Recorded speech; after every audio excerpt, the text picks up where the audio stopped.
nice things that you can do with knotweed that you can find at so many spots in Amsterdam. So I would love to give the floor to you. I'm very curious for teachers. Thank you. Thank you. It's so nice to be here. My take on the Japanese knotweed is a wild picker's take. Japanese knotweed. I am strong. I feel strong in this country with the clay in the soil and the water everywhere. My ancestors came here unintended and probably against their will. They were digged out of the family soil and transported to this cold foreign country. They had to get used to all the different circumstances, the different soil, the different bacteria and species to work together with, and they endured. Proud I am of how they managed to survive and even strive in this country. It took us decennia, but as soon as we finally managed to free ourselves from the enclosures they kept us in, we enjoyed our freedom with new strength. So here we are. We are with many, lifting our strong heads through your clay, your grass, your gardens. Up we rise, up and up, and with every knot in our stalks grow our beautiful egg-shaped leaves. With every inch we grow, our stalks get stronger in order to support the leafy canopy. Our roots spread wider and wider and deeper to communicate and to multiply, and also to ensure that you won't take us away again that easy. So does our strength scare you? Do our numbers scare you? Is it why you often only see what we take, but not see what we bring? That we bring our colors in all hues from green to red, our abundant green in loitered places. But don't you see my preference for negligence, for soils barren, forgotten or polluted? That I help to bring up nutrients from deep down the earth, and in doing so, making them available for other plants after I had my season. And don't you like my sweet and stingy citrus strawberry sap? Don't you see my juicy stems, my gift to cuisine and palate? And don't you know that in my stalks I bear a medicine that can help you recover your health?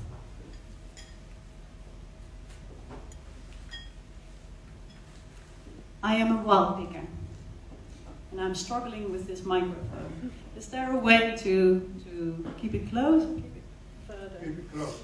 Keep it close? This is best? And then put it down. Turn it down. Yes? Okay. Is this better? Yeah. For me it's easier like this. Thank you. I'm a wild picker, amongst other things. And being a wild picker, I'm following the tradition of my ancestors. And I wander through our greens, not through wild forests far away, but I wander through here, through the city. So I know my territory. I know the larger parks, but I always like also the more fringes of the city, the green, forgotten places. There I walk, there I discover, and there I collect. I see what grows, what blooms, what comes up, and what passes, what shifts, what disappears. And I don't know all the plants, even though sometimes my participants find that a little bit disappointing. I don't know all the plants, and I don't know everything about nature, because that is what I love about nature, the abundance of it, and also that every answer gives rise to another question.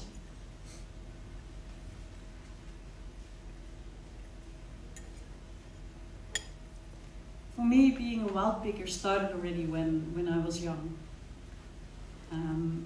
My formal study is Technical University of Delft, but my informal study is nature, and my mother and father taking me into it and learning me how to pick and how to live together and to eat from the plants in our garden. And from my point of view, everything is interconnected. There's no organism that stands alone. Everything lives in continuous exchange with each other. I do, and so do you. And so do the plants and animals that live with us. Everything gives and takes. And that's also the way I pick. There's sometimes discussion about wild picking, and I understand that, especially wild picking in the city. But I'm well aware of the finiteness of the greens that we have around us. And I'm also aware that a lot of people lost their connection with nature. And through wild picking, I want to try to reconnect people with what was known for ages, for centuries, about the plants that grow all around us. And that we live together in this city. And that as you pick, that you pick with a knowledge and a feeling for that. That you don't just take. That you do it in reciprocity. So I pick much of what my ancestors pick, but I pick with a new awareness of this finiteness. And that's also what I teach to others. Pick with not from greed, not from getting free food and trample on everything else, but pick with a knowledge of the land, with a mutual respect for each other. So that you not be an onlooker, and that you're not a proprietor, but that you're part of the environment that you live in. So, Japanese knotweed. I got to know the Japanese knotweed while I'm working on the Ceuvel here in Amsterdam Noord. And we had some interim students, and they had done a presentation elsewhere. And afterwards I got a little bit panicked call, like, on a picture we saw that you have Japanese knotweed, that you need to do something about it.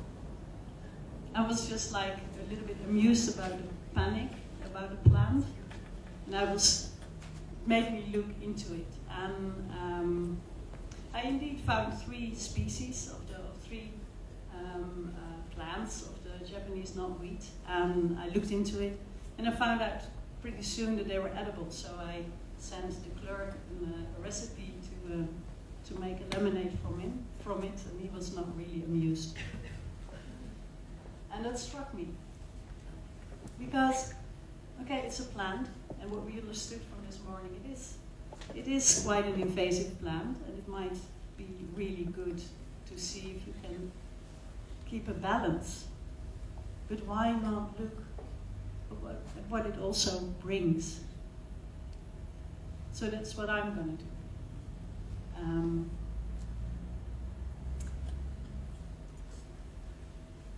As the last speaker said already, we won't get rid of it anyway altogether, so why not live together with it and enjoy it while we are at it?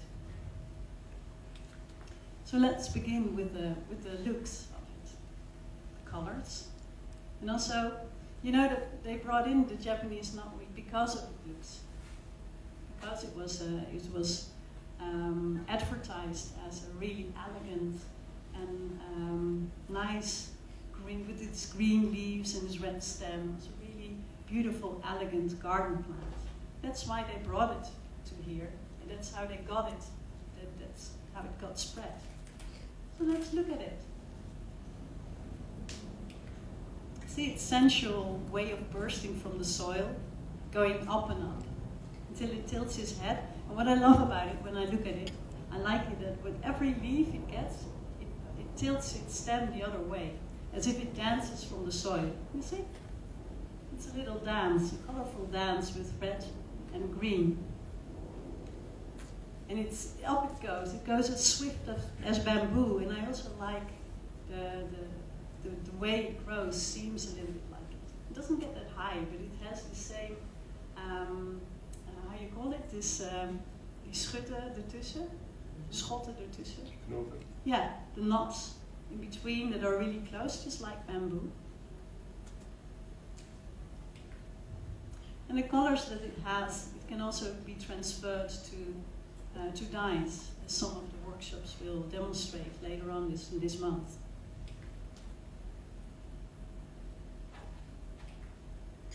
And then you have the stems. They grow really big, and when a plant grows big, it has to become woody. It has to be fibrous in order not to fall down. And besides wild picker, I'm a bushcrafter in general, so I'm also always looking for things that are fibrous and see what you can do with it. So when you see this, and you know that we have to reconsider the materials that we are using, that we have to reuse everything that we have actually in this time of history, why not take a look at all these stems that we apparently are going to cut away? Can we give a use to it instead of just discarding it? For me, I haven't done it yet, but I'm interested in see what I can do with the Japanese knotweed and maybe make little canisters by cutting the knots because they're closed.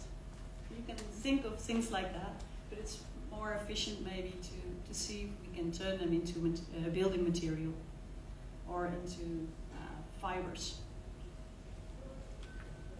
But I am a wild picker, so I will concentrate on the edible part. I've done more of that, the taste. And one thing is really handy, and that is that the municipality of Amsterdam made a map of where you can find Japanese knotweed. It's for controlling, but for me as a wild picker, it makes it easy to find the places. This is, we're actually here. So if you want to find in a break Japanese knotweed, you just go there, or there, or there. You probably see the red stalks springing up. What's also interesting is they have three status stuff. One is that it's announced, it's taken care of, and this is the really active, how do you call it? Extermination. Really active extermination. So actually, when you go to those places, you find different types of knotweed. When it is just these two, and they haven't tried to exterminate it, you get these more fatty stalks that are really nice to eat. And if you go to the active sites, usually they come up a little much more smaller and leafy already. So those are lesser spots to go to. So how do I harvest them? I do want to I'm aware of the balance, and I'm aware of the risk of spreading it even further. And even though I love to eat Japanese knotweed, I know there's enough already, and I don't want to spread it any further. So the way I gather it is that I bring a sharp knife and I bring a plastic bag. I look for the tender stalks. You can do this. You can bow them, just like asparagus. I don't know if you have that, but if you need to bow them, and at the point where they crack, that's still the juicy part. And that's the same with Japanese knotweed. So I take the tender stalks with not too much leaves sprouting from it. And this is the difference also. You see the big stalk, the upper stalk. That's a really nice one to work with if you want to eat something. And the other is the more tender stalks. And if it's really in a place where there has been a lot of extermination going on, this is even thinner and more leafier. So this is what I do. I simply cut it, and then I put it in a plastic bag, and I'm careful that I don't leave any cutouts with knots, etc. in it. And what I also do is that I go back to places where I've been before, so in that way I just harvest in one place. And maybe help in that way to tire it off. And then what do you do? Well, this is a bundle of stalks I have at home. And as you can see, as soon as you have wild picked something and you've washed it up, it's just like you would buy stuff from the market. And that goes with that, with all wild picking. The difference is that what you wild pick has a very different types of taste. It is also more wilder tastes. The plants are more bitter, or more sharp, or more more citrus.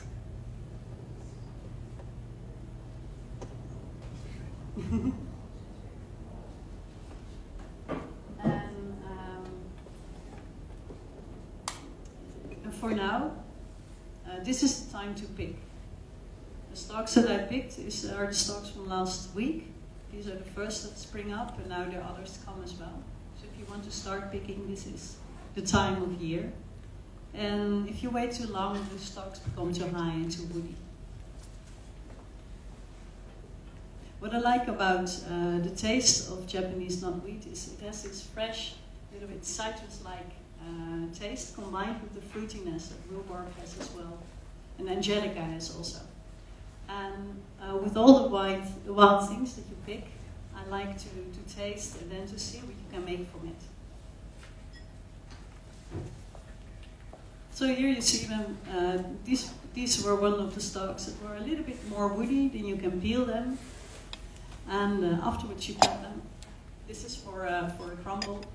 Then you cut them in small pieces because they're so fibery. Also after cooking, they still are a little fibery. So it's good always to cut them a little bit smaller. And then you use them. This is a pie that I made from it. It's really tasty. And it's one of the things I make. I also like to make lemonade. This is from last year. And I'm not the only one that makes lemonade. This is one from the internet. I didn't have a picture of the ready, from the set that's ready. But I really love this.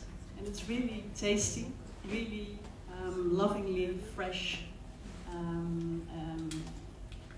lemonade. But you can make a lot more of it. You can use it sweet, you can use it savory, you can fill it with all kinds of things like cannelloni. You can eat it as asparagus. You can work it with soy sauce. It really has its own unique flavor to work with. And some also use the leaves. I haven't done that yet. I found this one doing research for this talk. I'm going to do that as well. So it brings a lot. It also, as a food, it also gives you a lot of minerals. It gives you a lot of vitamins, especially vitamin E. So it's not only tasty, it also is nutritious in its way. As it's with a lot of wild picking stuff. And that's what I like about wild picking as well, that it's so diverse, also in tastes, but also in what a plant contains. So we had the looks of it, the fibers, the colors, the food, the nutritional value, but then you also have its medicine value. And the medicine is mostly in the roots. And one of the main aspects that makes it a nice and a very interesting medicinal plant is that it contains a lot of what they call resveratrol. And it's still researched a lot, but it became already known that it has a really good antioxidant,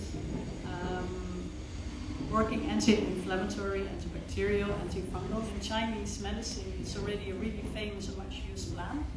And here they use it more and more in research, and it is very promising for treatment of different types of things. For instance, cancer, it influences the growth of tumors. For Lyme, it is sometimes used as a supplement. But everything that you see here, and you know that a lot of our medicine that we have in the medicine cupboard comes from plants. if they're looking for a new cure, also for what was the disease that we had? Corona. Also, for Corona, they were looking also at plants and what kind of stuff they had, and if they can use it against it. So, Japanese knotweed is a really interesting plant for that, and it's growing in our own backyards, and we are discarding it at large at this time. So, there's more that meets the eye. We've heard a lot about the negative aspects of knotweed. But as I believe is that everything gives and takes. And in knotweed we sometimes are maybe too much looking about the negative effects and forget what it has to offer. So I want to ask, if discarded, please see if there's a use for this plant. And with all the plants that you discard in any way, and see if you can use it in the best, in the highest possible way. Is there a means to make use of it as a medicine, as food, as construction material, as fibers, maybe as natural dye? Start looking differently and just not discard something. And from the knotweed point of view, I know that everything has its place and its time. I know that sometimes I push too hard and I am too leafy for the indigenous plants. And that sometimes you will feel the need to get rid of me in order to restore a balance. But after heard this, I hope that you at least for one moment reconsider. Does I really need to leave you forever and everywhere? And if you decide to remove me while knowing all this, can you please do so with respect and with a gratitude for what I bring, instead of despising me by what I take? Thank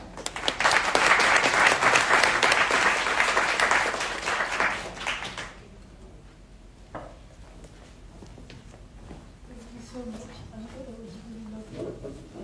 Made me hungry to try.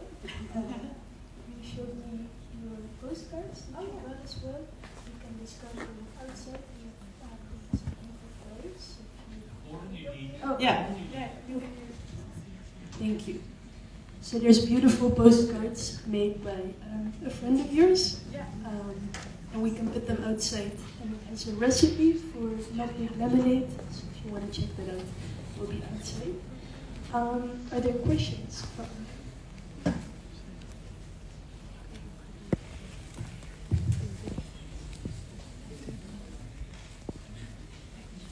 I'm really happy that you forged responsible, but I wonder if you ever considered the soil conditions and the pollution that's in the soil within the city, if you take plants. I'll try it. Does it still work? Yeah, it works. Yeah, it's a good point. That's always a thing. Maybe good to know. At the Ceuvel, we are working on polluted soil, and one of the things I'm doing there is phytoremediation, in which we try to restore the balance of the soil through plants. And doing that, I'm aware of the uptake of plants of pollution. So what I always do is see the sites that I pick. I know a little bit more about the history of the site, and I pick mostly on sites that are not brownfields, for instance. So also the Japanese knotweed, I pick on places that I know that are, well, not at least polluted industrially lately. Does that answer your question?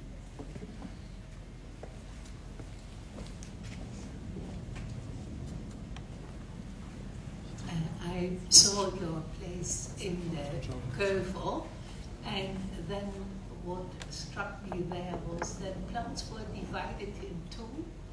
There were evaders that not pick up the poisons, and there were also accumulators, and the accumulators take out the poison. So which of the two is Japanese knotweed? Yeah, that's a really interesting question. I tried to look into it because there was I heard rumors that in Germany actually they were using Japanese knotweed to clean up soils, and that there is also rumored that they would do something with the poison, which I find very interesting. I couldn't find any documentation on that anymore. When I now start Googling, I mostly get ways to eradicate Japanese knotweed.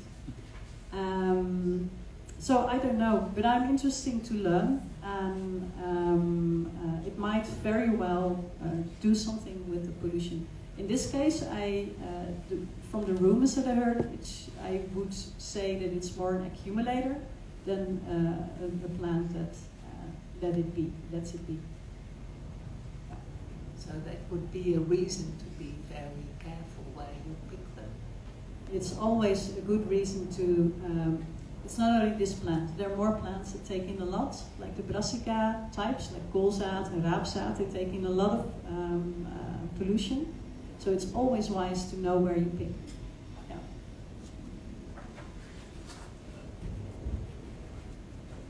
Are there more questions? Awesome. Thank you very much, Anke. Give her a big applause.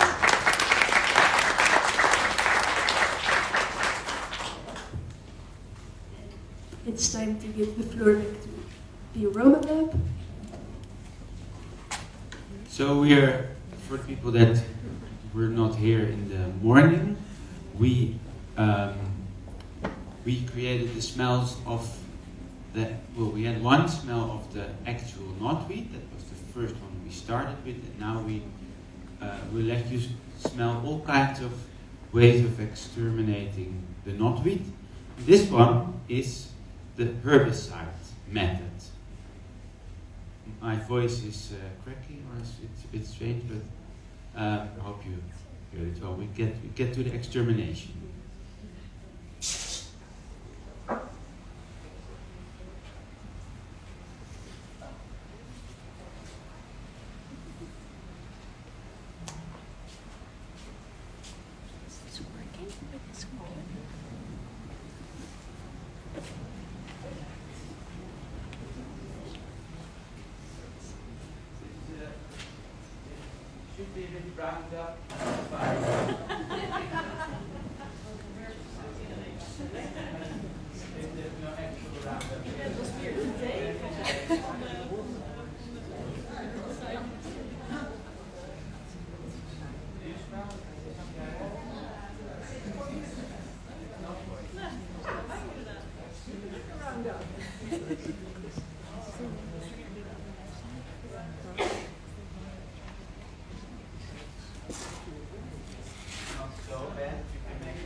So again,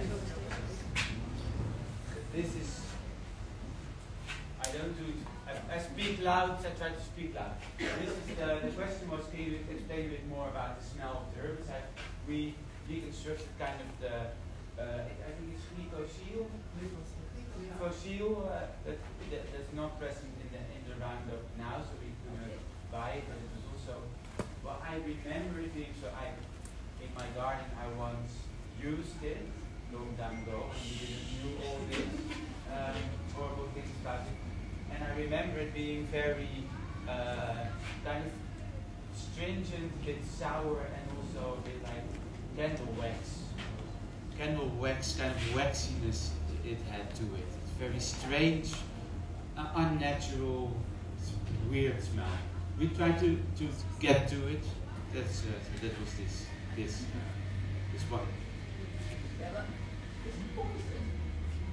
It is. I think it's bad for many insects. This one we smell today. No, this is not poison.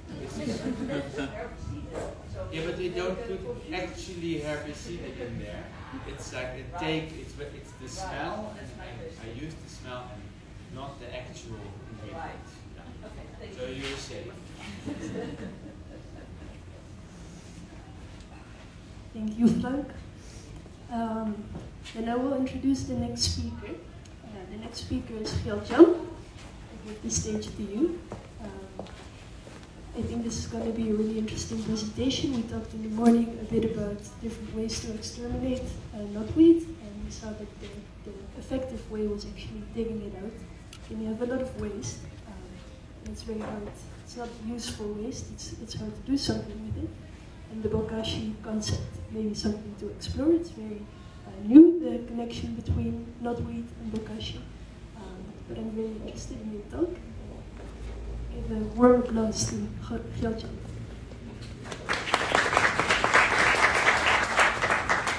Thank you. I'd like to apologize in advance because I think my presentation sometimes may be a little bit technical. I don't know if any of you have an agricultural background or some background in biochemistry. Some of you may have, but in explaining this, sometimes it can get a little bit technical. I try to keep it as minimum as possible. For those who don't know me or our company, we are a company that is working with sustainable agriculture since 1991, and we are based in Friesland, and we are basically active in most areas of agriculture, horticulture, animal husbandry, and we work mostly in the west of Europe. The picture here below is in our factory. We produce a lot of microbes, bacteria, yeast and fungi for all kinds of application, not only for agriculture. We also make, for example, probiotic drinks for humans to consume. And we are, what they call an innovative company. The agricultural sector currently is facing a lot of challenges. I mean, you can read it in the newspaper concerning nitrogen probably every day, but also concerning other nutrients. There are some challenges, and we try to come up with solutions to fix this. So how can we get less emissions of certain nutrients to the environment? And let me see. Yeah, we do a lot, for example, also with biostimulants. Some of you may have heard of mycorrhizal fungi. This is also something that we're looking into produce. We work a lot with soil improvement products. So how can we get more organic matter in the soil? How can we get more humus in the soil? And we also make fertilizers that reduce environmental impact. So one of the things that we do, for example, is to take human waste, so poop and piss, to call it that way, to use that as a fertilizer that currently we're using, for example, in maize. We have our own laboratory, so a lot of the stuff that we investigate, that we research, we also want to see in our own lab. So then you have a little bit of background about our company. A lot of the things that we are doing involve around EM, and that's an acronym, and it stands for effective microorganisms. And this is something that was actually found out also, it also comes from Japan actually. It was discovered by Professor Higa from the University of Okinawa. And he was doing already in the 60s a lot of trial work with different types of bacteria and yeasts and combining them together. And he came up with a mixture that I think contains 80 species of different types of bacteria. I'll talk about that a bit later. And he has been doing a lot of research with that. And he discovered Bokashi in the 1970s. And Bokashi is actually a Japanese word, and it means well-fermented organic matter. So you probably all know fermentation, because everything we like to eat often is fermented, like coffee is fermented, chocolate is fermented, yogurt is fermented milk.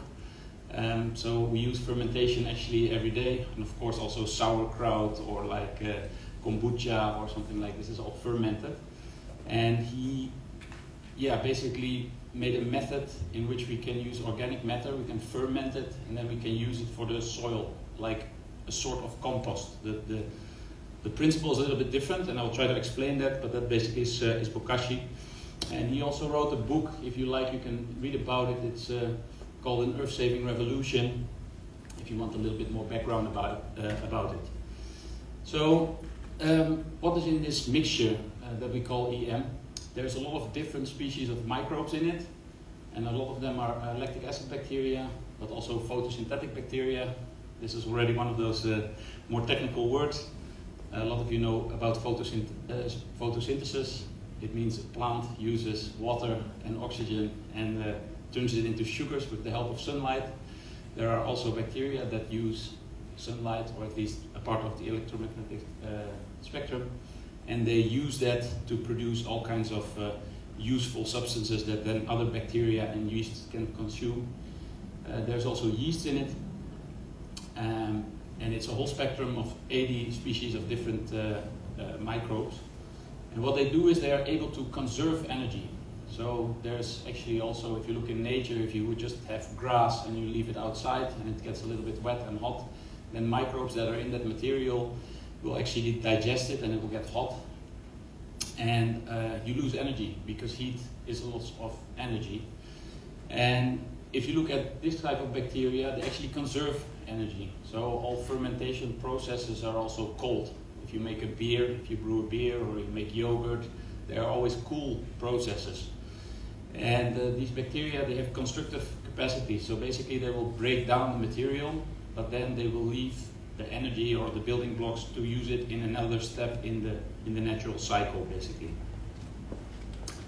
So there are also processes of rotting, of decay, where material is broken down by microbiology, but this is actually a process where it's not really broken down, but it's converted in something else that the next step in nature can then use.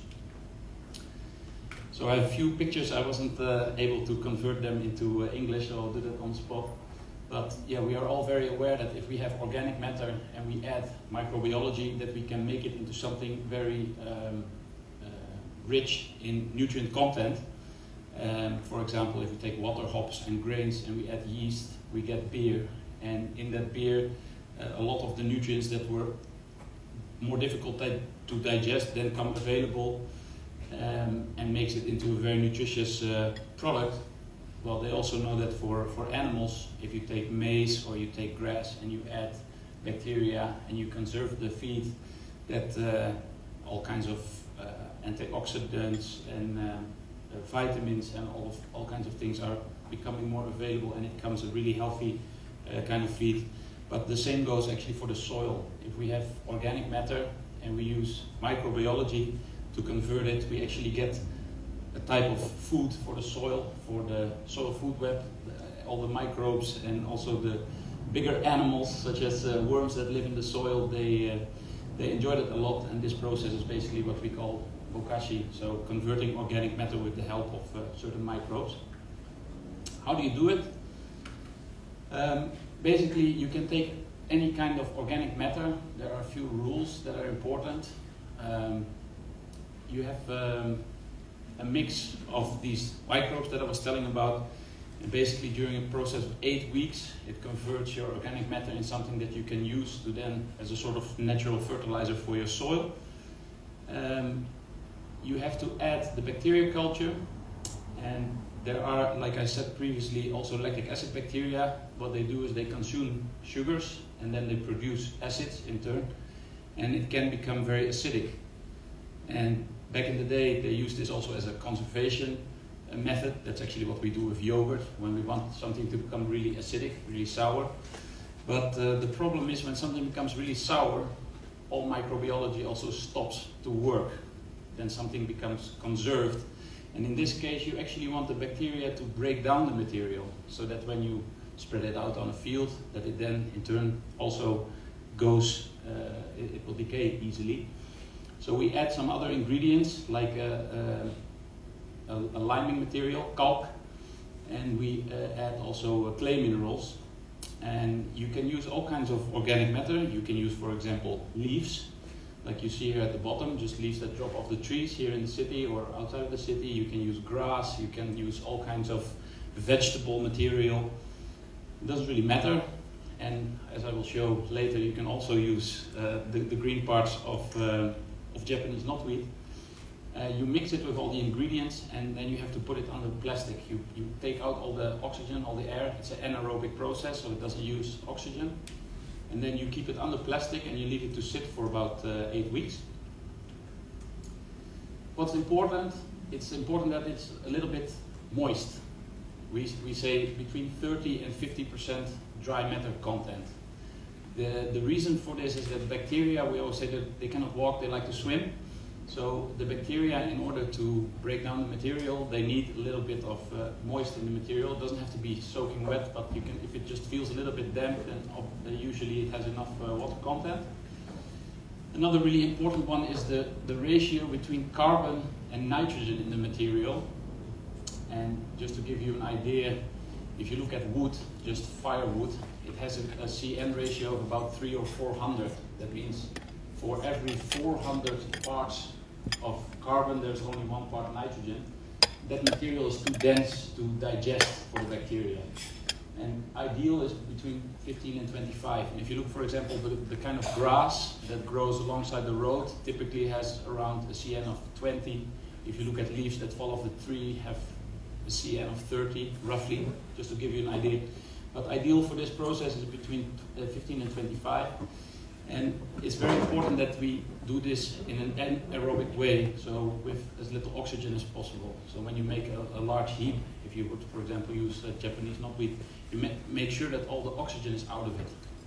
And then you cover it in agricultural plastic for 8 weeks. We did some trials with this, where we compare it with composting. And when we started with this in 1995 in the Netherlands, nobody knew about Bokashi, and we wanted to compare it to compost because everybody is familiar with compost. And I am a fan of compost. Sometimes here you see them next to each other and people think I'm against compost or something. No, compost is good and Bokashi is also good. But we used this comparison mainly because everybody knew compost and nobody used Bokashi. What we've done is we used grass clippings that are just growing by the side of the road. Bermgras, we call it in Dutch. And we took 50% of the material, we turned it into compost, and the other 50% we turned into Bokashi. And basically the left is the normal composting process, and composting is an aerobic process. So you use bacteria that like oxygen, and by putting more oxygen in it, the temperature goes up. It gets warmer. Sometimes it even goes up to like 70 degrees centigrade. And you make sure that you go through it often with a machine to get more oxygen in. Well, that's very different than with Bokashi, because with Bokashi, you set up the heap and you let it rest for 8 weeks. You take out all the oxygen, you put in all the ingredients, you put it on the plastic, and then you leave it to sit for 8 weeks. If you look at the product that comes out, it's also completely different. Because if you look at composting, like I said, it gets warm, so there's also the end product looks a bit like it's digested very much. It gets this typical black color that we know of compost. But if you look at Bokashi after 8 weeks, you can still see the starting material in it. So it still looks like grass. Ultimately, I've had many times where people make a heap of Bokashi and they call me, yeah, I've done this 8 weeks ago, but I don't think it went okay because I'm taking it out now and it looks exactly the same as how I put it in. This is actually good. If you would now use this material and you put it on your garden or on your land, the material will be gone in no time. So even though it looks the same, actually the microbes have digested it into such a process that now the soil can easily digest it. I have some numbers here, and I will try to not go into deep in all of them, but there are a few that are interesting. With this trial, we looked at how much of the material ultimately after 8 weeks is gone. And if you compost, it's a hot process. I said sometimes it goes up to 70 degrees. During this process, heat is an energy loss, and it produces also CO2. And you can see that very clearly. Both of these heaps had about 13 tons when they started. If you make compost out of it, you lose about half of the weight in the process. And that doesn't only go for the entire material, but also for the carbon in it. and carbon forms CO2. So it basically went up in the air as CO2, and of course CO2 is a greenhouse gas. If you compare it to the Bokashi, you also have losses, but the basic material we had about a 3% loss. Here it looks like it increased a little bit from 13,400 to 13,870, but that's because we added some clay and some liming material and the bacteria. So it looks like it increased, but actually we lost 3% of the grass. And if you look at the carbon and the organic matter, there are some losses, but that's only a few percent as well. So this process is almost CO2 neutral, and that's why we think in terms of environmental impact it can be very helpful. Another one is that I like to point out is the energy in the material, and here it's indicated as a brutto energy all the way at the bottom. And actually in this trial we saw that we keep a lot of the energy in the product, and this also makes sense because it doesn't get warm. Like I said at the beginning, warmth is a loss of energy. And this stays cool, like yogurt or brewing a beer or making a wine. The process stays cool, so all the energy stays inside. And this is important because in the soil we have a lot of bacteria and yeast, and they also consume this energy. So it's not only about the organic matter that you're adding or the nutrients that are in it, but also the energy in the material stays inside. What are the differences? Composting is aerobic, Bokashi is anaerobic, without oxygen. Bokashi can compost gets up to 70 degrees, basically burning a lot of the organic matter. Bokashi should stay under 40 degrees. Very often it stays only like 20 degrees. And with composting we lose some energy, with Bokashi we maintain the energy.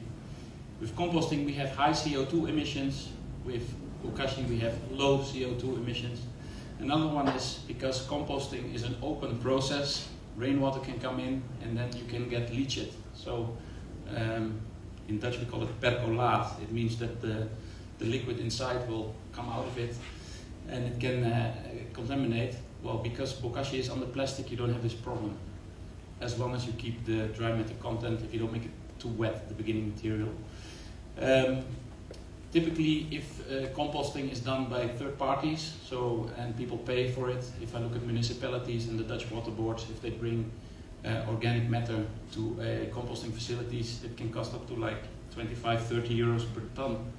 Whereas this is relatively, you have of course the plastic that you need and the ingredients, but besides that it's relatively cheap. Some research, we've done trials where we followed for 3 years, bringing organic matter that was composted. It's actually the material that you saw from the previous trial, where we actually compared composting and Bokashi. We used that material for 3 years in Ebelsheert, this is in Groningen, all the way on top in the Netherlands, where they have very heavy clay soils, very difficult soils, very compacted. And we put organic matter there for 3 years, and you can see that we quite rapidly increased the organic matter there. And what's important here is that we looked at the beginning material. So we didn't compare, let's say, 20 tons of compost to 20 tons of Bokashi. No, we looked in the beginning, we had 20 tons of grass. If you turn it into compost, you're left with 10 tons. If you make it into Bokashi, you're left with, let's say, 19.5 tons, and then we've applied it. So it's about a circular thought. How much of the beginning material will end up in the soil? That's basically what we did. And we saw that we can increase, in this case, from 4.6 to 5.2%, which is quite rapid in a 3-year time. And this is good for everything that lives in the soil, because it likes organic matter. This is also good because we have less CO2 in the atmosphere. But it's also good for working this type of soil because it's very compacted, it's a very dense clay, and by bringing more organic matter it's easier to work with this kind of soil. If you look at worms, it's also quite interesting. Bokashi increases worms, and what I think is really interesting in this trial is that we saw that, I don't know if there's a laser on this thing. Yeah.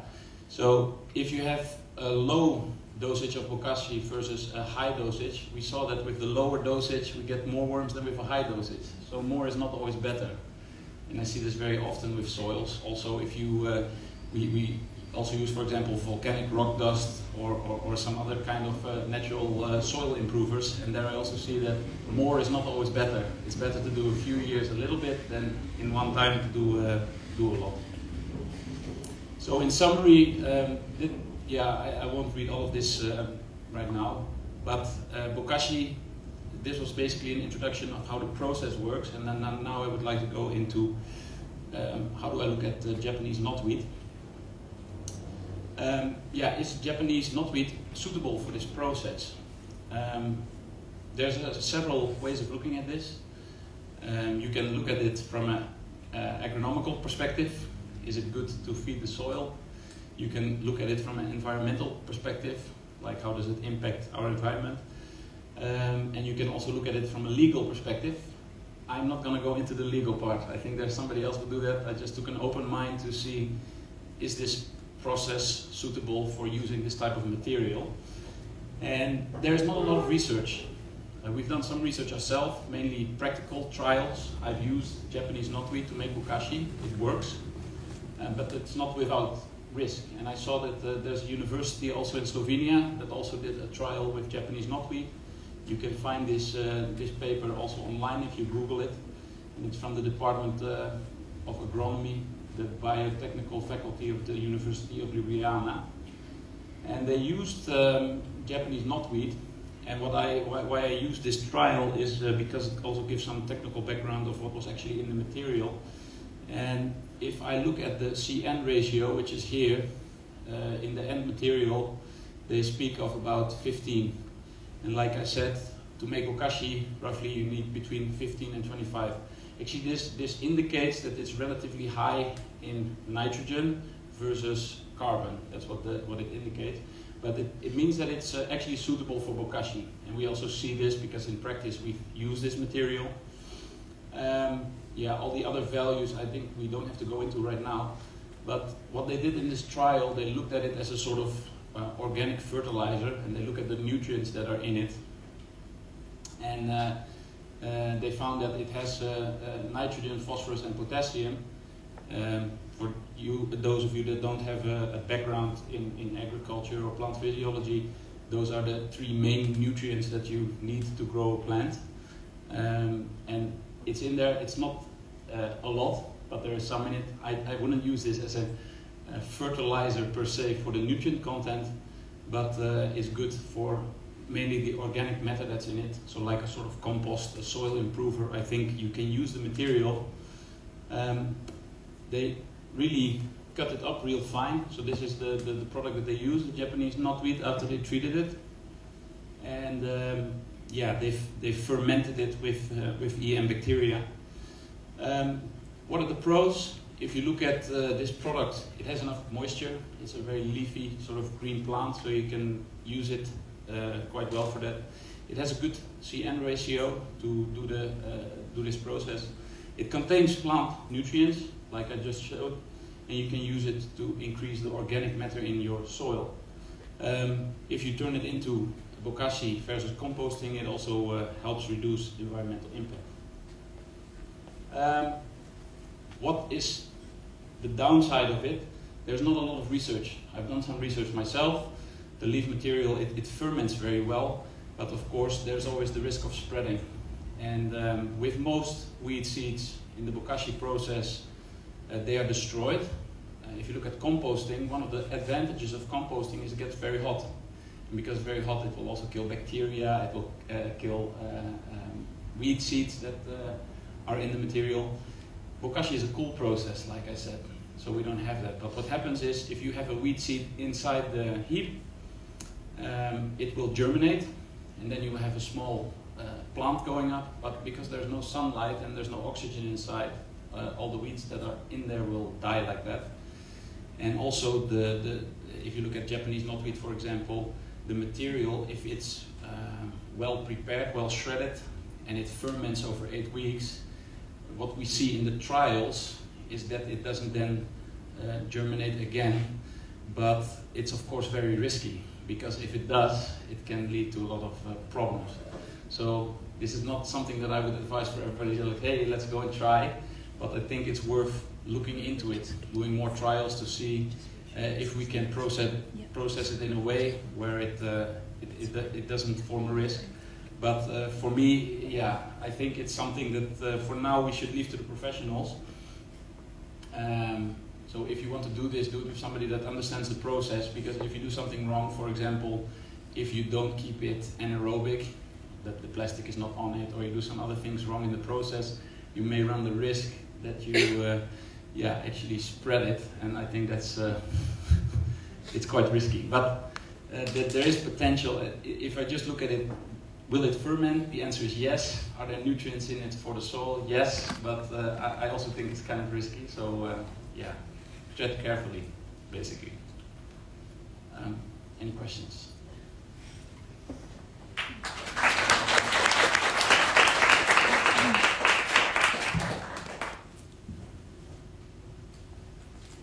You talked about the worms in an anaerobic environment. Do they collaborate with those bacteria, or how do they live if there's no oxygen? Yeah, so maybe I can put it back. Basically what happens is that these worm countings were not done in the Bokashi. So we've made Bokashi and it was spread out on the field, and then they counted the worms in the field. And basically, if you look at Bokashi, worms love it. Actually, we've also had a researcher from the university in Groningen that always used to go into fields looking like a mine worker. So he had this sort of mine lamp on his face, and then he was going through a field on this sort of stretcher with wheels counting worms. So yeah, he sees very often that they actually pull it in. They pull the Bokashi material into the soil. And actually, anything that lives in the soil, if it's worms or bacteria or yeast, you feed with Bokashi basically. Yeah. And the difference in low and high, was that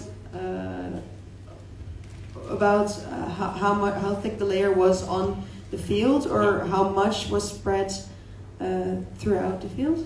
I think these trials are actually online, you can Google them.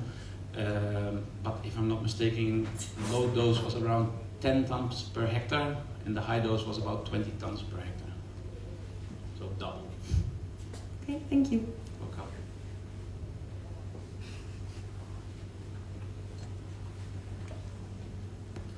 Talking about the keeping it in plastic for 8 weeks, could you also keep it for longer to ensure that the knotweed is destroyed? Or yes, it's actually a lot better to keep it longer. I ideally like to keep it longer. I've had heaps where they keep it for 2 years, even for 3 years actually, and it only turns better. So yeah. And they are quite sure it's that, right? Well, this is the thing, right? So I get this question quite often, not only about there are a lot of invasive species, right, that we have to work with, not only Japanese knotweed, but also waternavel, and there are many of them. My traditional standpoint in this is always make Bokashi. If you keep these troublemakers out, you won't have a problem in the end. But now I was asked to think out of the box a little bit.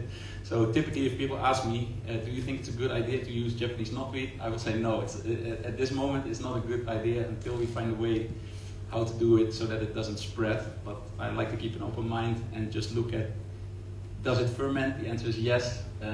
Does it contain valuable nutrients for the soil? Yes. Do I think this is ready for practice right now? I don't think so, because there's still a danger. Yeah. Okay, thank you. Could you put the slide back on with the research from the Slovenians, so I can take a picture of it? That's all. I will. Where is it again? Let me see. Yeah, there you go. What they actually did also with this trial is they made Bokashi out of Japanese knotweed, and then they used it on soil, and they grew Chinese cabbage, my own translation, on it. But I think one of the criticisms on this trial was that they didn't use enough replication, so that I didn't really use that part of this trial. And like I said, the research on it is very limited. So I think it would be nice to do more research on this. I'm not from the field of agriculture, so my question might sound nonsense in a way, but I would like to return to the point of the Japanese knotweed having a high level of nitrogen and observing, or good observant of pollutants. And in a way, like, is there any way of speculation or looking at it as, you know, giving a solution for the nitrogen problem in the Netherlands and farming? So what you see with this plant is actually that it takes up nitrogen from the soil quite well. Yeah. Just like nitrogen balancing, right? Yeah, it takes it up mainly from the soil. It depends a little bit how you define, what is the nitrogen problem. A lot of the nitrogen that's, for example, in the air, you don't treat with this, right? So like if you're talking about ammonia, for example, it's not a solution for that. So I don't really think that this particularly will be a solution for the nitrogen problem, but a lot of researchers have commented that actually it takes up quite a lot of nitrogen from the soil. So I don't know how it ties into the bigger picture, basically.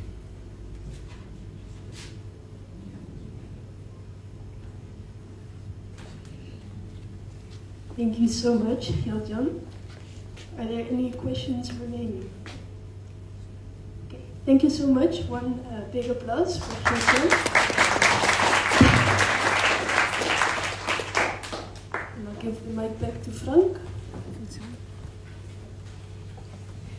Yeah, we continue our search, our exploration in the smells of all the ways of extinguishing the knotweed with freezing the knotweed. Well, no, freezing the soil that the knotweed grows in by actually using also nitrogen.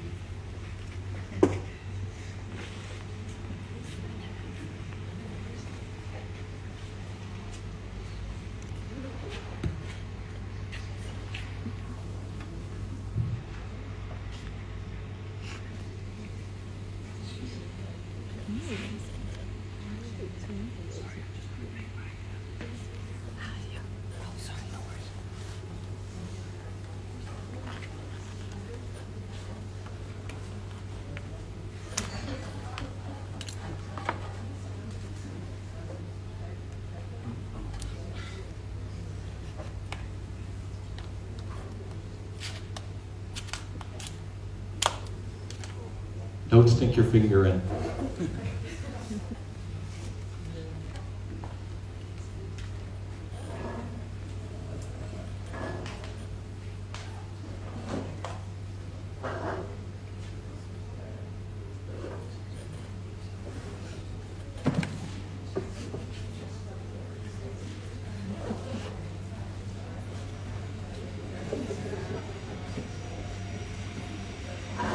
Thank you, Rachel. The next speaker here with me is Norbert Peeters. He is a botanical philosopher at Leiden University. You're doing your PhD there. And in this talk, we will learn more about our interaction with Japanese knotweed. What does it say about us, the way we are dealing with it? I'm really curious to hear some answers or speculations for the questions. Give a big applause. Thank you. Thank you. Hi. Sorry to the other speakers, I couldn't be here sooner. I had to teach at the Academy of Architecture. But nice to be here. Nice to be talking about Japanese knotweed, a plant I've been interested in since 2014, 2015. I have little, from my personal opinion, let me just put that forward first maybe. So I called it entanglements, or how knotweed came to be loved and hated. I myself am actually quite fond of this plant. I've never had any negative feelings towards it. I have studied the literature. I know that other people have some negative feelings towards it. What I want to do today is, and I will also say, I will limit myself to a Western perspective on this plant. I will not talk about the interaction with the plant with Japanese people, Chinese, Taiwanese, Korean. I will focus mainly on us Westerners and also because we're dealing with knotweed here in the Netherlands, I think that's a valuable perspective. But of course, there's many ways to be talking about knotweed, and let's just first start with, it's quite complicated. If you look up knotweed, so today it's known as Falloppia japonica. In the past, the most dominant name was Polygonum cuspidatum. Polygonum, so poly means many, and gonum comes from gonu, which means joint or knee. So many knees, many knots, many joints, as is our Dutch word, duizendknop, or the German's knotterig. Cuspidatum means the tip of the leaf. It has a cusp, it has a tip, a leaf tip, if you look at it. That's what the name comes from. And then Polygonum sieboldii, we're going to talk a little bit about Siebold. He named the plant after himself. Of course, we're curious to know why. And then Ranotria japonica. Now this is actually one of the first names. So the first Western scientist who discovered this plant was Carl Peter Thunberg. He was a student of Carl Linnaeus, a Swedish botanist, taxonomist. He's one of his apostles. Linnaeus himself did not necessarily like to travel. He traveled to the Netherlands, to England, but that's about it.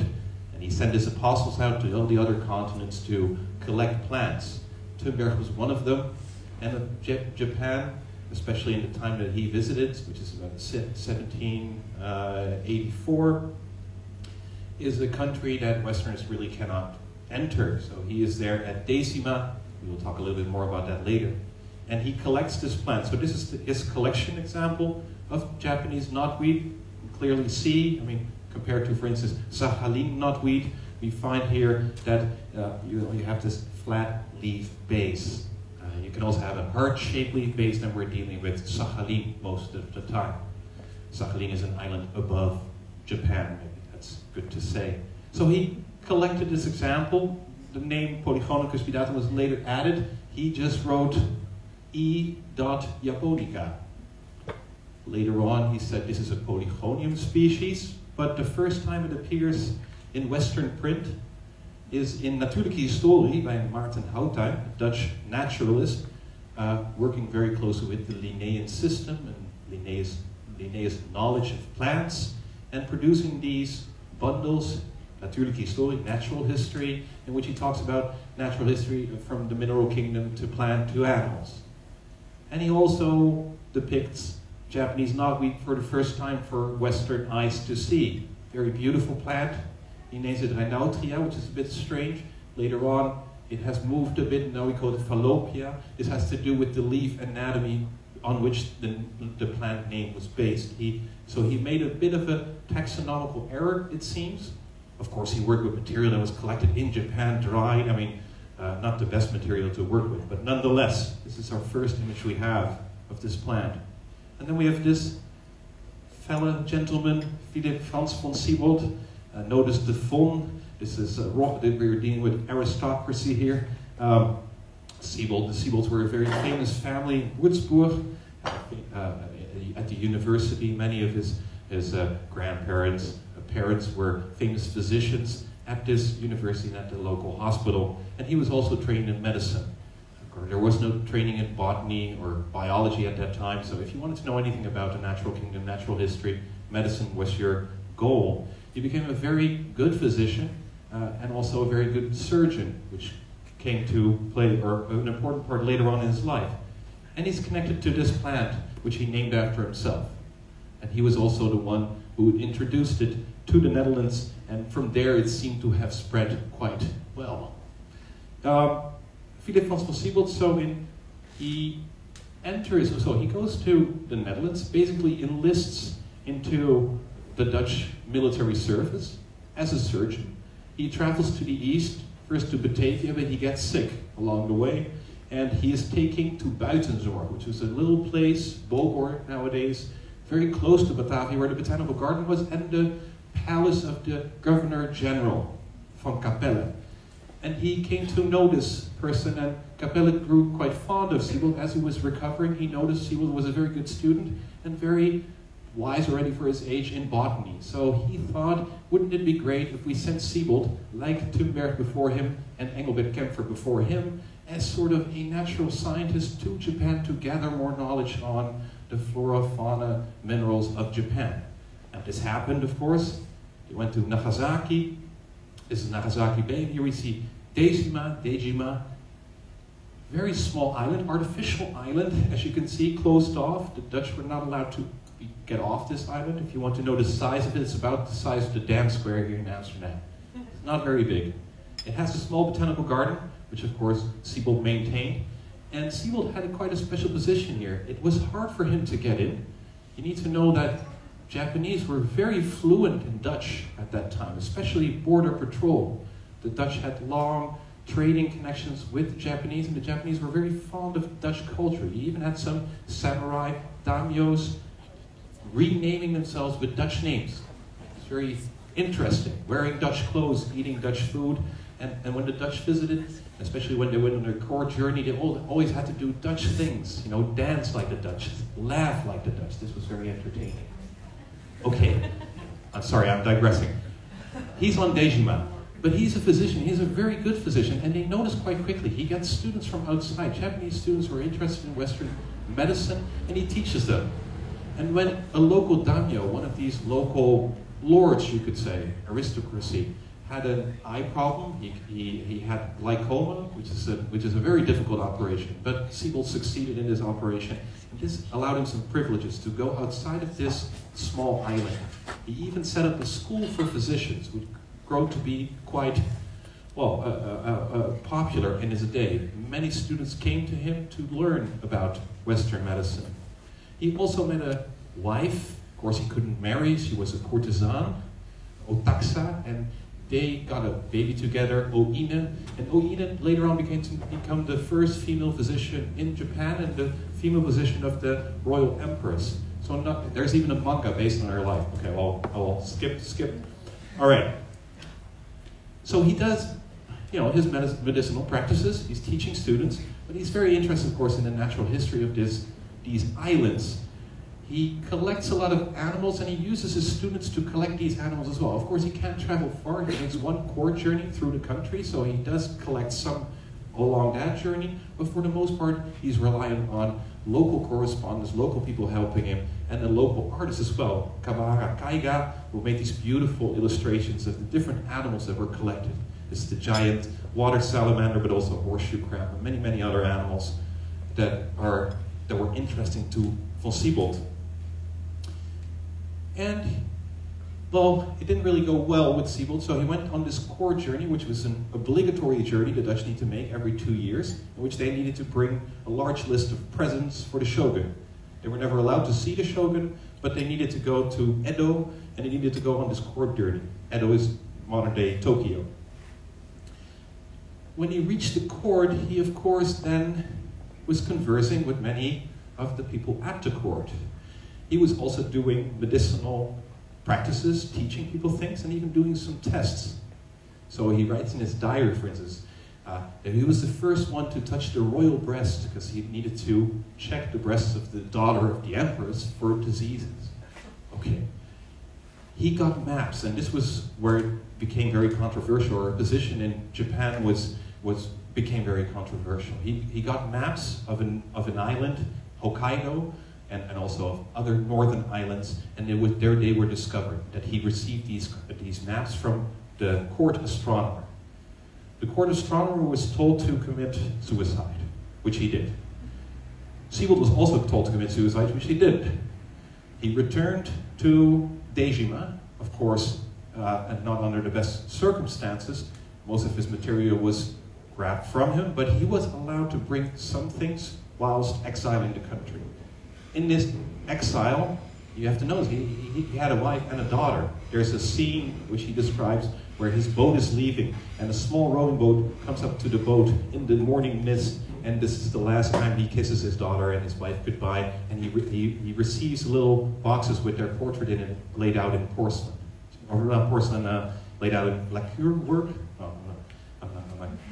Well, when he returns, he starts to write a lot about Japan. He comes to Leiden, first to Belgium, but later on to Leiden, and he writes his Flora Japonica.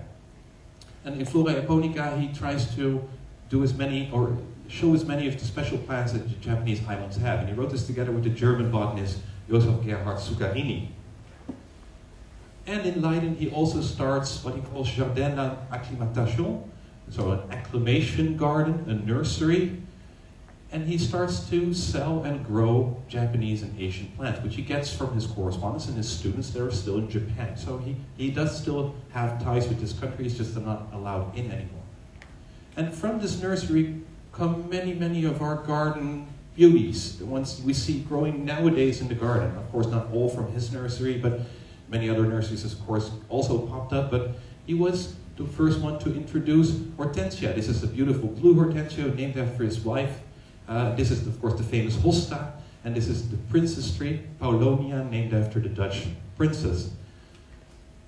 Also a very famous one, Wisteria, Blauwe Regen, very beautiful, and he also sold this. Of course, this is also, if you look, and this is very interesting, right? If you walk through a Dutch city, just see how many Asian plants you find. We very much have Japanese Asian gardens. If we add North America and Africa to that, that's basically the Dutch garden as it is today. And he writes, and this is why he's really fond of Japanese knotweed. This is one of his most expensive plants in the nursery. He promotes it, and he writes, this is from his catalog, one of the most important introduction from Japan, a perennial ornamental plant, useful in creating bushes, protecting young plantations, and strengthening sandy hills and dunes. Very strange, very opposite to what you would read nowadays, right? Strengthening sandy hills and dunes, we now claim that it undermines sandy hills and dunes and dikes, etc. Okay, it's good at creating bushes, but that's not something that we like nowadays. Very useful as well. They noticed many animals were very fond of this plant to eat. It's a very good nectar plant. It's a late bloomer. It's a, you know, in Holland we have not many late bloomers, so insects are quite deprived of sugars by the end of the year. But this is a late bloomer, so this is also a great plant for bees and wasps and other creatures to visit. So, a really appreciative statement about this plant. The plant even received a prize, first prize as a garden plant, and was also sent to all these other countries, all these other estates. People were very fond of this plant, and he did well in promoting its success. So, for instance, here we find in a very famous book by William Robinson, The Wild Garden, which mostly talks about native plants in the garden, but he also talks about some very interesting plants that should be used in gardens as well.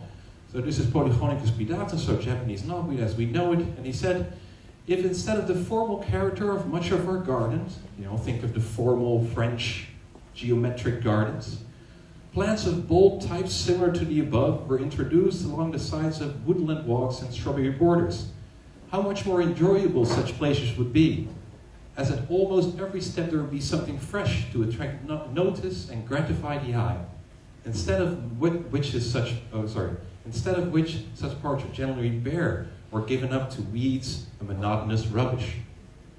I think nowadays we would say that if we find Japanese knotweed in the wild, that we call it, it's given up to weeds and monotonous rubbish, which is strange. It's completely like polar opposite of the way we talk, or people talk about it nowadays, especially in the media. This is Joseph Dalton Hooker, also a very, very famous botanist, who wrote on many of the Polygonum species. The Japanese knotweed is not the only ornamental that was introduced, so he talks about the Himalayan mountains are as remarkable in a botanic point of view for the beauty of the coloring of the flowers of their Polygoniums, as Japan is for the stature and noble foliage of some of the species of the same genus which it contains. So Japanese knotweed and Sakhalin knotweed is known for its stature and noble foliage, right? And then the coloring of the flowers of the Himalayan knotweed is also much appreciated.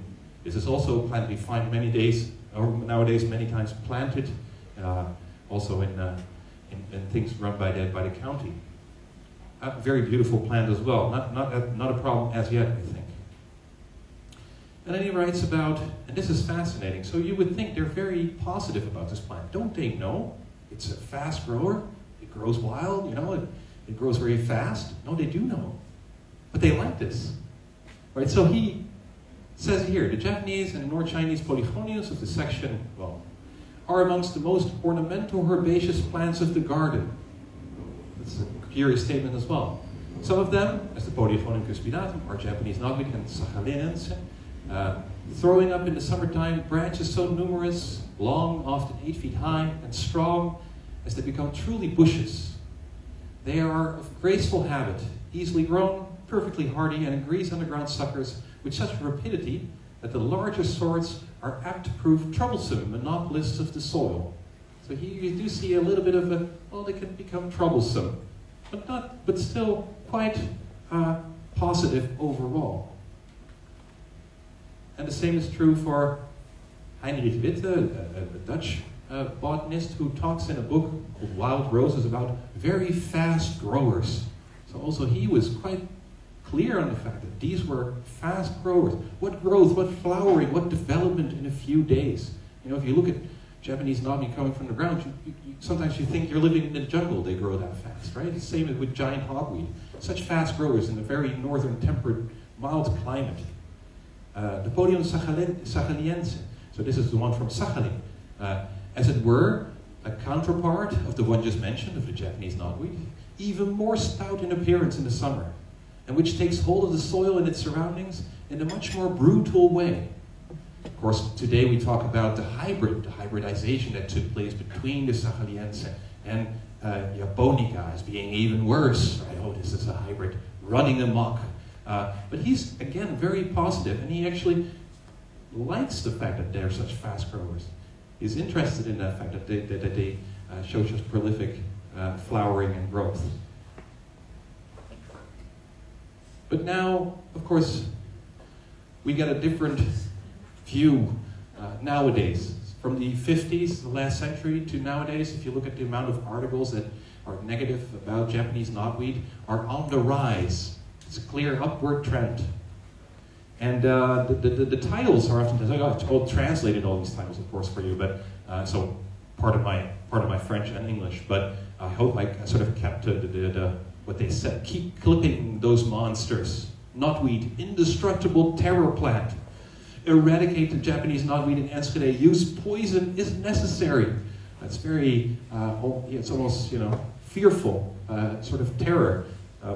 And so I find strange, and this is a question I have myself. I'm doing a PhD in invasive exotics and how this problem came to be. And what I'm wondering, and this is an open question as well, is how come this change came about? So first I thought it's because they noticed only later on that they were so wild, that they grew so fast, and they were so easily spreading.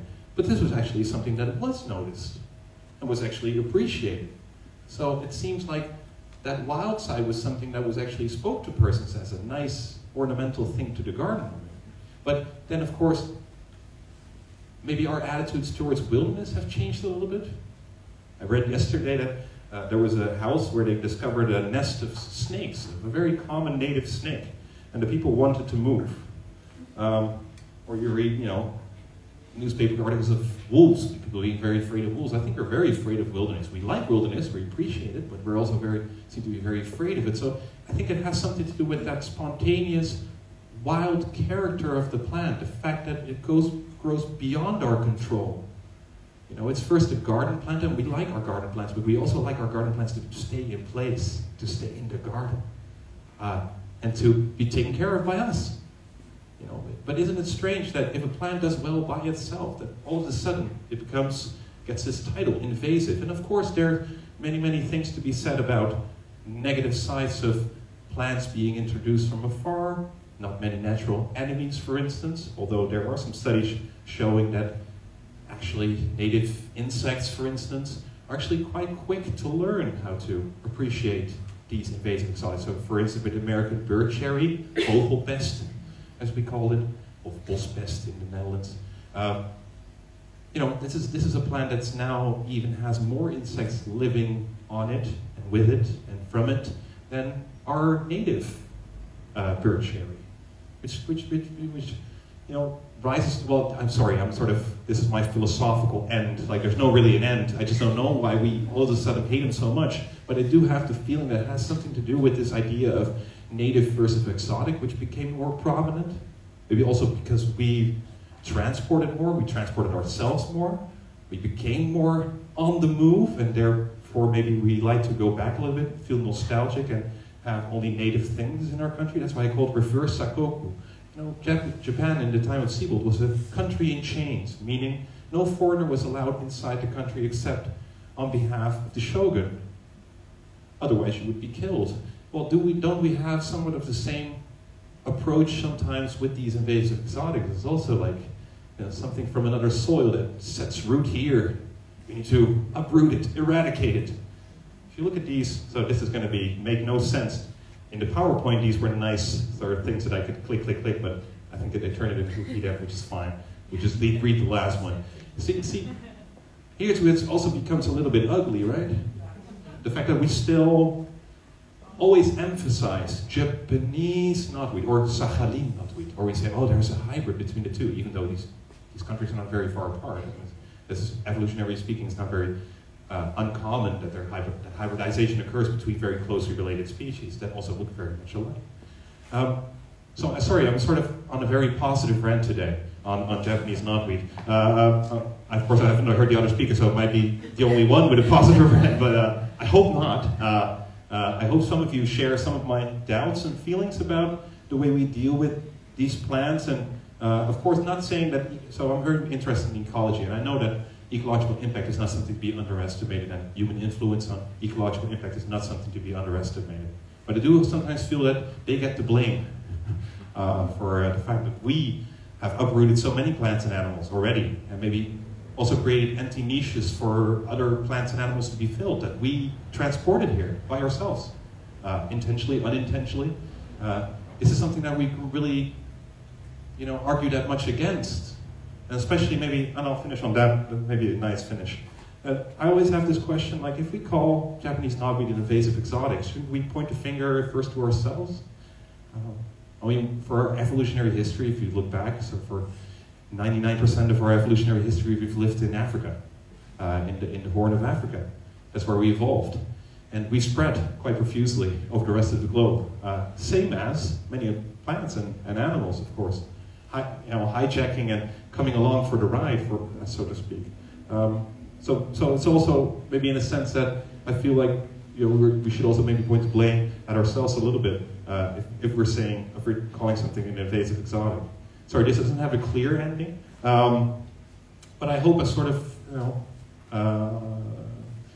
make sure you think a little bit more about this strange plant and a little bit about its history, which I think is a nice story, because you see, like, people also really appreciated the plant. I don't think it's still, if you look at all these, some of them that depict the Japanese knotweed, I'm not sure what all of them mean, but I think it's a very, very beautiful plant. And if you look at, for instance, Japanese art as well, it also plays a big part there in art. It's very appreciated there. And how are the Japanese dealing with the plants that come from Europe, that grow there profusely? They have a very different attitude most of the time, which is maybe something to learn from. All right, I'll finish. Thank you very much for your time.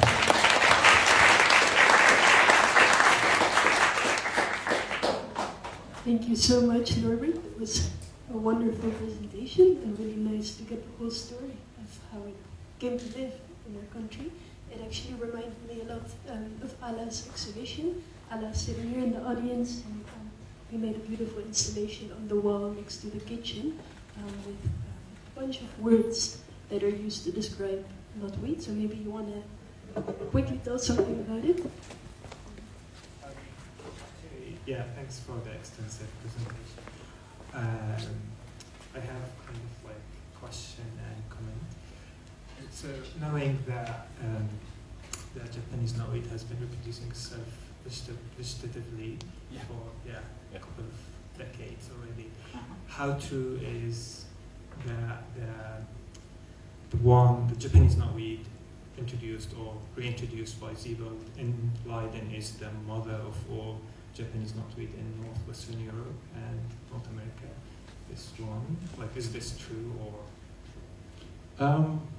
There is a little bit of debate. If it hasn't been, because of this name jumble, some people claim it grew in Cheswick Garden in England. There grew a version that was gathered in North China. It's very hard to tell if that that's the Japanese knotweed. Of course, we say japonica. Many plant species are called japonica that are actually much more prevalent in China than in Japan. But so it's hard to say. But I think the popularization he sent it out to many, many people, and he really made sure to also earn a nice guilder with that. So I think, so for instance, Joseph Dalton Hooker, the one I quoted, he says as well that the Polyphoniums he knows, the Cuspidatum, are from Holland, he assumed. So I think Ceuvel did play a very important part in the sort of spread of this plant throughout Northern Europe. Yeah. Yeah, and before moving to my next question, is like also, you know, like the plant has been called many things. Among them is like, you know, horror plant, you know, Ninja. superweed, Yeah. but also, you know, like sign of poverty because it grows in places where, you know, like with low socioeconomic level, etc., etc. But then my question is introducing that Japanese knotweed to Europe or to the Netherlands in general happened during, you know, like a specific time where, you know, like it's more of the implication or the entanglement of royal families, whether the Dutch or the British, into bringing the plant, because King Willem I kind of wanted to prove, you know, like, or to contribute to that scientific era, you know, which was, you know, like during Queen Victoria, which like the Victorian era of, you know, like Victorian botanical gardens, Victorian plants as imperial tools.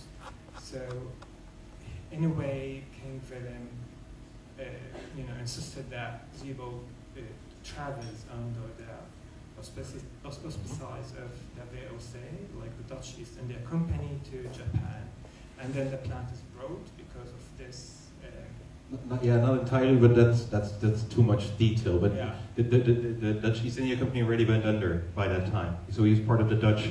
So this is more Dutch military colonial controls. But if I just also, because it might get very hard to, I completely understand your question that this is collected in a colonial time as a colonial treasure, and that even though landscape gardens that are also actually partly inspired, of course, by Chinese gardens, Japanese gardens, oftentimes sort of claim to be very natural, sort of naturalistic impression. You know, if you walk through landscape gardens, there are many in the Netherlands, you get the impression, oh, I'm walking through Dutch nature, you know, but it's actually a landscape garden.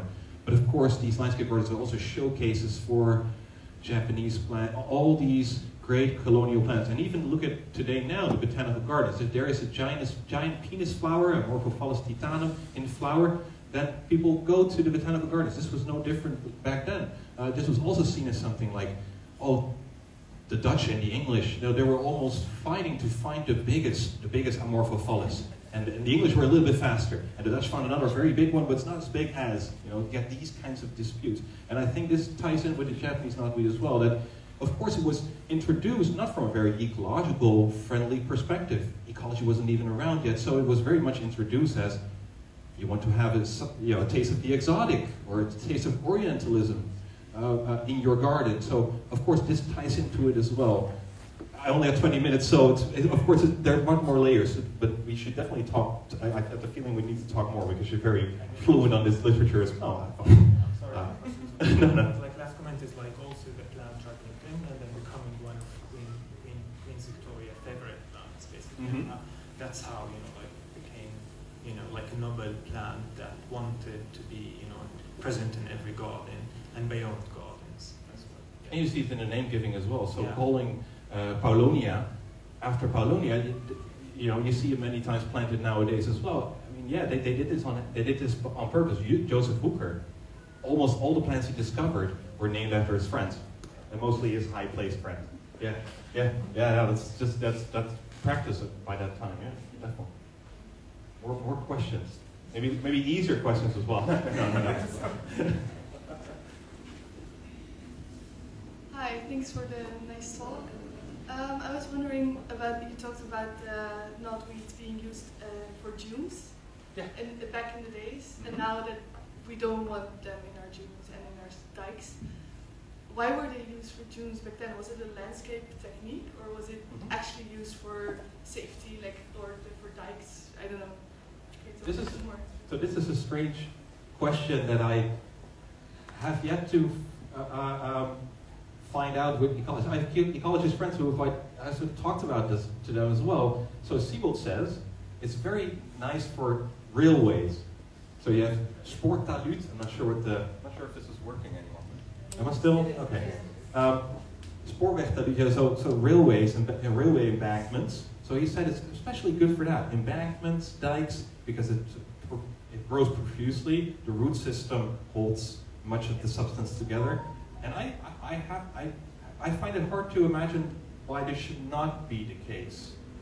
If you go, especially, I like this a lot, if you go to Belgium and you travel with like a smaller train through Flanders, you see, kilometers and kilometers of Japanese knotweed on these railway embankments. It's very beautiful to see. But also, yeah, so I see not really the point in, I do understand, of course, vegetation on a dike is a tricky thing. So I can't imagine that there might be, components I'm not aware of that in order to check the dike, maybe a plant dies off and the root system rots and then it sort of destabilizes. I'm not that well versed in it, so I need to talk to engineers about that as well. But I do find that strange. So we saw potential, like great potential. Civil engineering potential. And of course, a potential from a very human perspective. So what I also like, and Ceuvel does not focus on this, that ecologically, I am not that certain that it's so much the ecological concrete that people claim it to be. So for instance, I find, I'm doing a little bit of research. I'm not a field biologist, so this is, I'm getting help for this.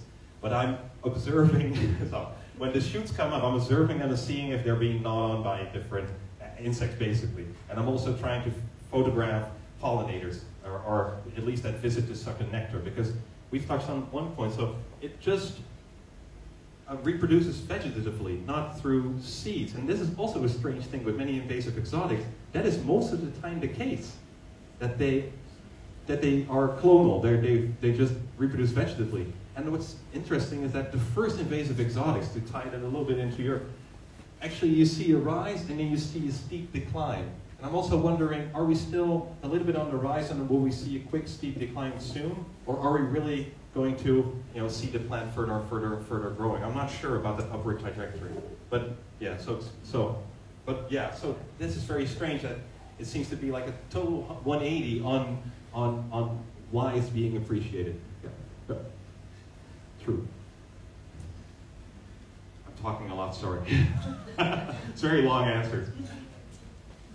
I talked for 3 hours. I thought I'd had enough to shot my ammunition. Any more? And it could also be, it could also disagree. It could also be in disagreement. I'm certain there are people here as well that think like, oh no, this is a pest plant. We need to get rid of this. This is actually no. We're all very positive. There are some previous speakers that Maybe one of the previous speakers can say something about that. Why it's so bad for the dikes and stuff. Yeah, you can go ahead. Yeah. Well, water boards and managers of dikes are always very wary of anything that destabilizes the dike in one point. That's also why they don't like trees on the dike. They just want a very neat turf, preferably grazed by sheep. They trample the soil a little bit, and anything deviating from that, from a technical point of view, destabilizes the dike. And the problem with Japanese knotweed, and similarly with Himalayan balsam in stream systems, is that in winter time the soil is barren, and at that time of the year it is prone for erosion, therefore it's a risk for the dike system. That's principally the reason why they don't like plants like Japanese knotweed or Himalayan balsam on a stream bank or on a dike.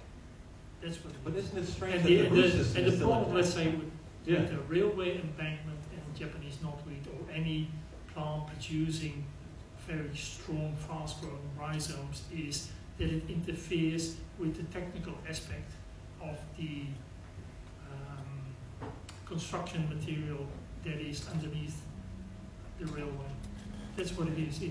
It makes it technically complicated, and they cannot guarantee the technical aspect of the embankment that is necessary for the safety of the trains to travel at a certain speed. But I think in a certain sense it's always dependent on the level of safety. So as you say, the ground is barren, for instance, in winter. So in winter all this foliage dies off of Japanese knotweed, but the root system is intact. So aren't we erring on the side of safety? The problem is the surface runoff that results from it. And if the soil is washed away in between the root system, then it simply destabilizes your dike, like concrete that is reinforced iron. Sure. Yeah? If you take off, let's say, the sand and the pebbles that are part of reinforced concrete, you end up with just the barren framework of the iron, the carcass, and that's not stable. That's what they call in Dutch betonrot. Sure, sure. And it can also grow through turf, asphalt. Yeah. Thank you very much, and Norbert, and also for this conversation that is now developing. Because what's striking me today is I'm Deborah Solomon, and is that we're speaking of species primarily, not exclusively, but primarily in terms of single species.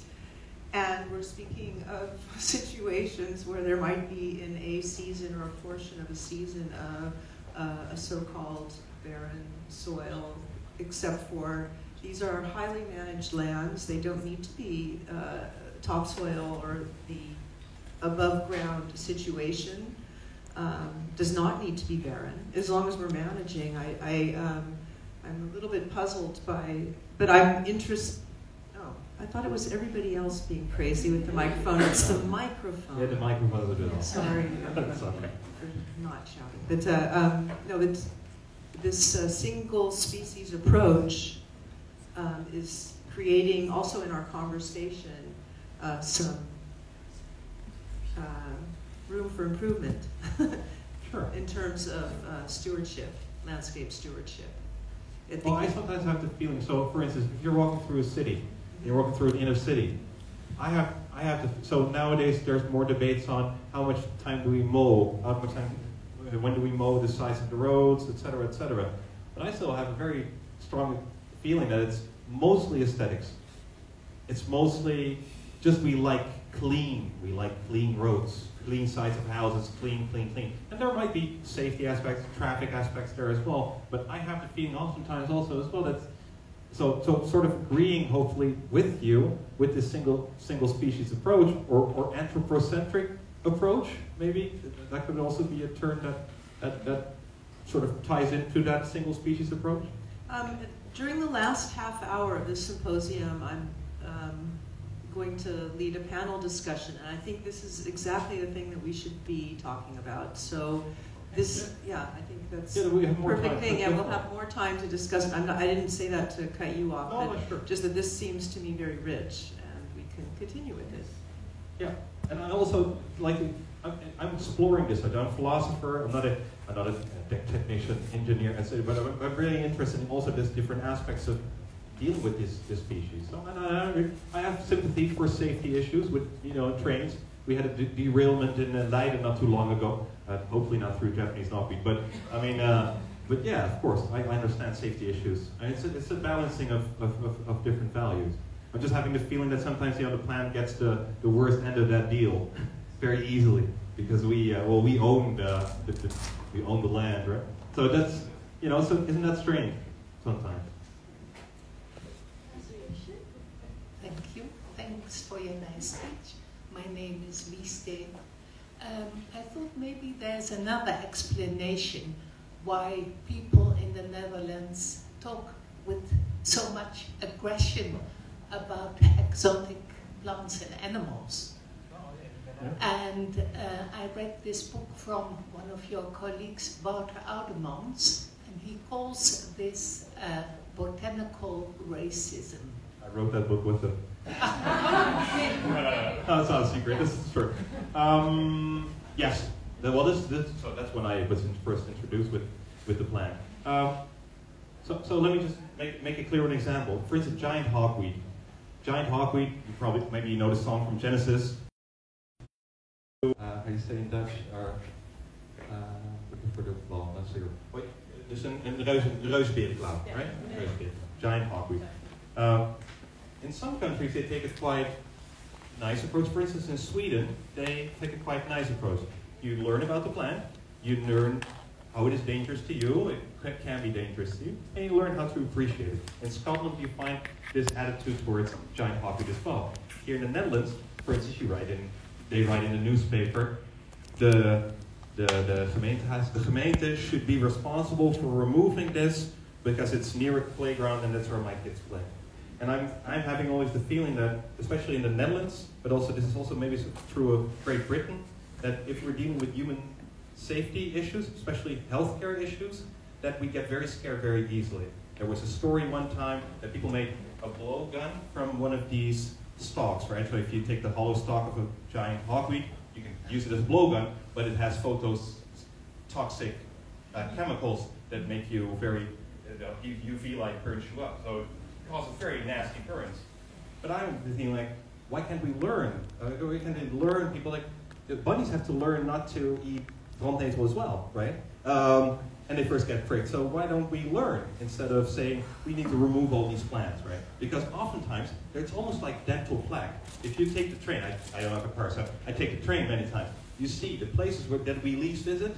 These are the places filled with these giant hogweeds. Are they in the way? No. They're great reserves for nectar, for insects, for et cetera, et cetera. Yeah, so I always like the fact that we are not fully in control, and that we have some dental plaque still in some places. Yeah, so I think we should, I also think we should take maybe a little bit more of a nicer approach. Or it is at least telling that we don't take such a nice approach. So this is, this is true. And America should be named as well. Same for America. And of course there's also many islands that do in fact deal with many invasive exotics threatening many species. So in the islands, take for instance New Zealand, they're very strict. And maybe also for good reasons, considering the flora and fauna there. So. Right. Thank you so much, Norbert, and thank you as well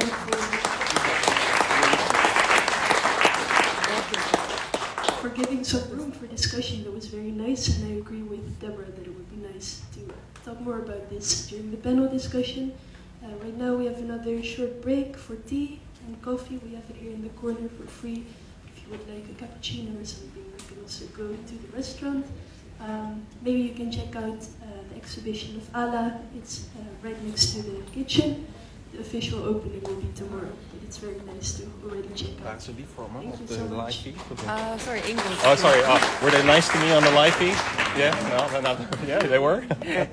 I saw that live. I was like, oh damn.